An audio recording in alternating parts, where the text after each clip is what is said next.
The heart of సర్వెంట్హుడ్. పరిచర్య చేసే మనసు సమూయేలుకు. పరిచర్యని హృదయము సమూయేలుది. చూడండి 3వ అధ్యాయము 2వ వచనం.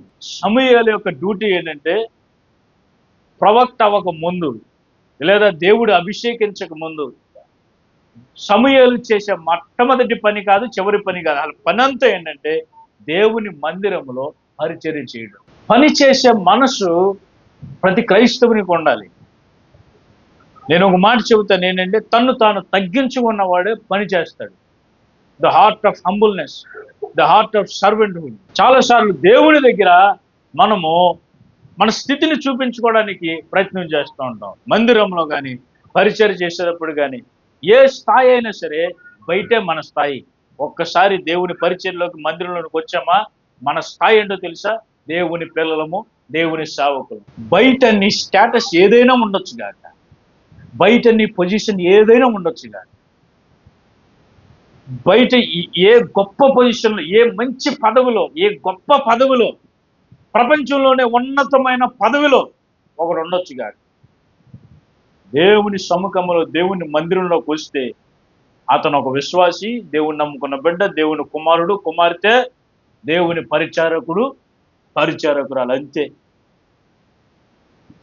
ఇక్కడికి వచ్చిన తర్వాత నేను ఆ ఆఫీసర్ని, ఈ ఆఫీసర్ని, నేను ఆ ప్రెసిడెంట్ని, ఈ ప్రెసిడెంట్ని, మా ప్రెసిడెంట్ని, ఏ ప్రెసిడెంట్ లేవు. దేవుని సన్నిధిలో పరిచర్య చేయటం ఎంతో గొప్ప ఆశీర్వాదం. గడిచినసారి కూడా నేను మీకు చెప్పాను ఏంటంటే, పరిచర్యలో గొప్ప ఆశీర్వాదం ఉంది. మందిరంలో చాపలు ఎత్తటంలో గొప్ప ఆశీర్వాదం ఉంది. చైర్లు సదరటంలో గొప్ప ఆశీర్వాదం ఉంది. మందిరం ఊడవటంలో గొప్ప ఆశీర్వాదం ఉంది. మందిరంలో ఎప్పుడైనా వచ్చినప్పుడు ఈ బూజు కనపడినప్పుడు ఈ బూజు తొలపడంలో గొప్ప ఆశీర్వాదం ఉంది.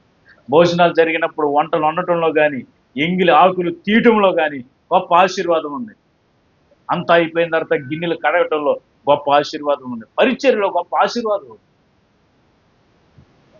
గొప్ప గొప్ప వారిని మీరు ఎవరైనా తీసుకోండి, దేవుని వాక్యములో వారందరూ కూడా మొదటి స్థాయి నుంచే వీళ్ళు వెళ్ళారు, పరిచయం చేసే వెళ్ళారు,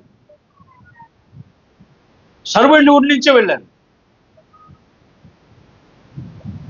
సమూయేలు దీపాలు వెలిగించడం, అది ఆరిపోకుండా చూడటం, నూనె పోయటం, మందిరం బాగోగులు చూసుకోవటం, ఓడవటం, నీట్గా ఉంచడం, ఏలికి ఏ కావాలన్నా, దైవసేవకుడికి ఏం కావాలన్నా అందుబాటులో ఉండటం, మందిరంలో ఏదన్నా కావాలన్నా పిలిస్తే పరిగెత్తిని వెళ్ళటం, ఇదే ఆయన మొదటి డ్యూటీ. ఇది చేసిన తర్వాతే ప్రవక్త అయింది. దేవుని చేత బహుబలంగా వాడబడ్డ కొత్త నిబంధన గ్రంథంలో 14 ఉత్తరాలు, 14 పుస్తకాలు ఆయన పేరున ఉన్న అపోస్తుడైన పౌలు తాను పరిచర్యలో దేవుని సేవకుడిగా వచ్చినప్పుడు చేసిన మొదటి పని ఏంటో తెలుసా? ఉత్తరాలు అందించడం. రాగానే స్టేజ్ ఎవరు ఇలా, రాగానే మైక్ పట్టుకుని ప్రసంగాలు చేయలా, రాగానే ఏదేదో బల్ల గుద్దేసి గొప్ప గొప్ప మారు మనసు గురించి, పాపమును గురించి ప్రసంగాలు ఏమి లేదు. స్టేజ్ ఎక్కాలంటే స్టేజ్ కట్టాలి. స్టేజ్ కట్టడం నేర్చుకోవాలి ఫస్ట్.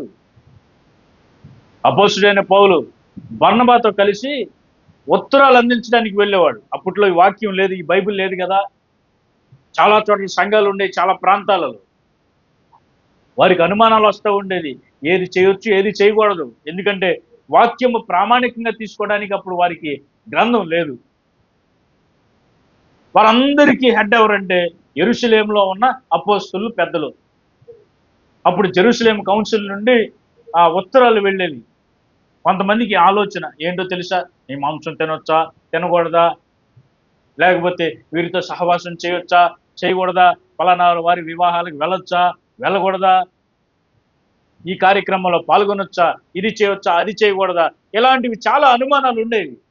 అవన్నీ ఎవరి దగ్గరికి వచ్చాయంటే పౌలును బర్నబా ఇద్దరు వెళ్ళినప్పుడు వారికి చెప్పేవారు. ఇంకెవరైనా పరిచర్య చేయడానికి వెళ్తే వారికి చెప్పేవారు. వాళ్ళందరూ తీసుకొచ్చి అపోస్తుల దగ్గర పెట్టేవాడు. అపోస్తులు, పెద్దలు పరిశుద్ధాత్మ వారి సహాయంతో, పరిశుద్ధాత్మ దేవుని సహాయంతో వారు ప్రార్థన చేసి దేవుడు అనుగ్రహించిన ఆలోచన బట్టి ఉత్తరం రాసేవాళ్ళు. ఏంటో తెలుసా? మీరు ఇలా ఖాళీ చేయండి, మీరు ఇలా చేయొద్దు, ఇలా ఉండండి, ఇలా చేయండి.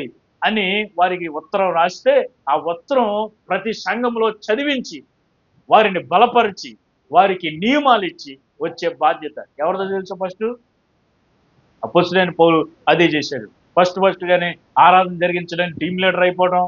అమ్మా, కాడి యెహోవా మోపాలి, దేవుడే కాడి మోపాలి. కాడి మోపినప్పుడు మనము నేర్చుకుని, మొట్టమొదటిగా మనము నిత్య విద్యార్థులంగానే ఉండాలి, అది వేరే విషయం. నేర్చుకున్నాడు, ఫస్ట్ నేర్చుకోవాలి. సమూయేలుకి తగ్గింపు జీవితం ఎంతో తెలుసా? మొట్టమొదటిగా ఆయన పరిచర్య చేసే మనసు. కింద నుంచి స్టార్ట్ ఉండడంలో తప్పే ఉందమ్మా? దేవుడు ఎప్పుడు కూడా మొదటి మెట్టు నుండి ఆయన నేర్పిస్తాడు. దేవుడు ఎప్పుడు కూడా కింద స్థాయి నుండి ఆయన అన్నిటినీ నేర్పించుకుంటూ వెళ్తాడు.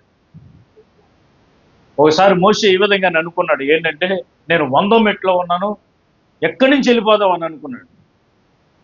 స్టెఫెను తన ప్రసంగంలో చెప్పాడు, అపోస్తలుల కార్యం 7వ అధ్యాయంలో ఈ విధంగా చెప్పాడు, తన సహోదరుల కంట నేను దేవుని చేత ఎన్నుకోబడ్డ నా దగ్గర నుండే నా వలనే మీకు విమోచన కలుగుతుందని సహోదరులు అనుకుంటారు, వాళ్ళు గ్రహిస్తారని ఐగుప్తుని మీద పడి చంపేశాడు. మోషే అనుకున్నాడు, నేను 100వ మెట్లో ఉన్నాను కదా, అక్కడి నుంచి బయలుదేరదాం అనుకున్నాడు. దెప్ప మీద కొడితే మోషే వెళ్ళి అరణ్యంలో పడ్డాడు 40 సంవత్సరాలు. మళ్ళీ నేర్చుకో, ఫస్ట్ మెట్టు కాడి నుంచి మళ్ళీ ఎక్కువ.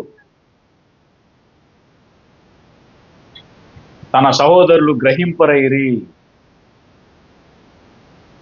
మళ్ళీ మొట్టమొదటి మెట్టు కాడి నుంచి వచ్చాడు. ఎలా వచ్చాడో తెలుసా? ఒక్కొక్క మెట్టు ఎక్కుతుంటే అర్థమైందండి మోషేకి. ఏంటో తెలుసా? అయ్యో, ఇంత గొప్ప పరిచయం చేయడానికి నేను చాలిన వాడని కాదు కదా. దేవుడు వచ్చి, మోషే ఇప్పుడు నువ్వు రెడీ అయ్యవుతా, నేను ఫరో దగ్గరికి తీసుకెళ్తానంటే, నేను నత్తివాడని ప్రభా. ఏమైంది? 40 సంవత్సరాల క్రితం 100వ మెట్టు మీద ఉన్నావు కదా, నేను అది చేసేస్తాను, ఇది చేసేస్తాను, అది పొడి చేస్తాను అని ఐగుప్తుని పొడి చేసావు. పరిచర్య నేర్చుకుంటే అర్థమైంది ఆ పరిచర్య ఎంత విలువైందో, మనం పనికిరామని అర్థమవుతుంది. నేర్చుకుంటే ఒక్కొక్క మెట్టు ఎక్కితే అర్థమైంది. భక్తిలో ఒక్కొక్క నియమం, భక్తిలో ఒక్కొక్క మెట్టు మనం ఎక్కుతుంటే, ఆత్మీయతలో ఒక్కొక్క మెట్టు మనం ఎదుగుతుంటే దేవుని పరిశుద్ధత మనకు అర్థమవుద్ది. అసలు కృప అనే ఆ మాటకి విలువేంటో మనకి తెలుస్తుంది. వారు వల వేశారు, చేపలు రాలేదు. అటువైపున వేయండి, వల వస్తాయి, వేశారు, బోల్డ్ అని చేపలు, విస్తారమైన చేపలు వచ్చినాయి. అప్పుడు ప్రభువును చూచి తను అమాంతంగా సముద్రంలో దూకేసి, నీటిలో దూకేసి ఏమన్నాడు తెలుసా? ప్రభు, నేను పాపిని, నీలాంటి పరిశుద్ధుడి దగ్గర ఉండటానికి నాకు అర్హత లేదు. భక్తిలో ఎదిగితే దేవుని పరిశుద్ధత ఎంత గొప్పదో, మనం ఎంత పాపులమో మనం అర్థమైంది. భక్తిలో ఎదగని వారికి దేవుని పరిశుద్ధత అర్థం కాదు. నేనే ఒక పరిశుద్ధుని అనుకుంటాను. పరిశుద్ధత అనేది దాని విలువ తెలియదండి. యెషయాతో దేవుడు మాట్లాడినప్పుడు యెషయా ఈ విధంగా అన్నాడు తెలుసా? నేను పాపిని ప్రభువా, నేను అపవిత్రమైన పెదవులు కనబడింది ప్రభు, నేను పాపిని ప్రభు. ఆ స్టాండర్డ్కి రావాలంటే మొట్టమొదటి నుండి మనం నేర్చుకోవాలి. మీరు ఎప్పుడైనా ఆలోచించండి, కింద మెట్టు నుంచి ఎదిగిన వాడు స్థిరంగా నిలబడతాడు. మొదటి నుండి దీన స్థితి నుండి బయలుదేరిన వాడు, దీన స్థితి నుండి దీవించబడిన వాడు, వాడి ఆశీర్వాదం తరతరాలు నిలిచిపోద్దండి. సమూయేలు కింద నుంచి నేర్చుకున్న వ్యక్తి, ఆ హార్ట్ ఆఫ్ సర్వెంట్హుడ్. మత్తయి సువార్త 20వ అధ్యాయం 28వ వచనంలో యేసుక్రీస్తు ప్రభువు ఆయనే స్వయంగా అన్నమాట, మనుష్య కుమారుడు పరిచర్య చేయించుకొనుటకు రాలేదు, పరిచారము చేయడానికి వచ్చాడు. అనేకులకు ప్రతిగా విమోచన క్రయధనముగా తను అర్పించుకోవడానికి వచ్చాడు.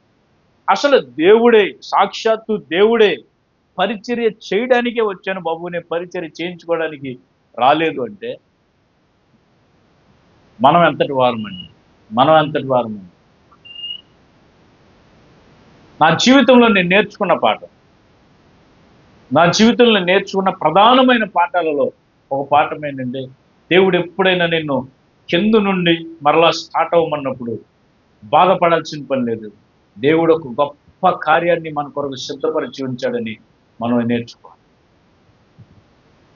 మరలా కింద నుంచి స్టార్ట్ అయ్యామా, నో ప్రాబ్లం. పునాది గట్టిగా వేయబడుతుందని మనం అర్థం చేసుకోవాలి.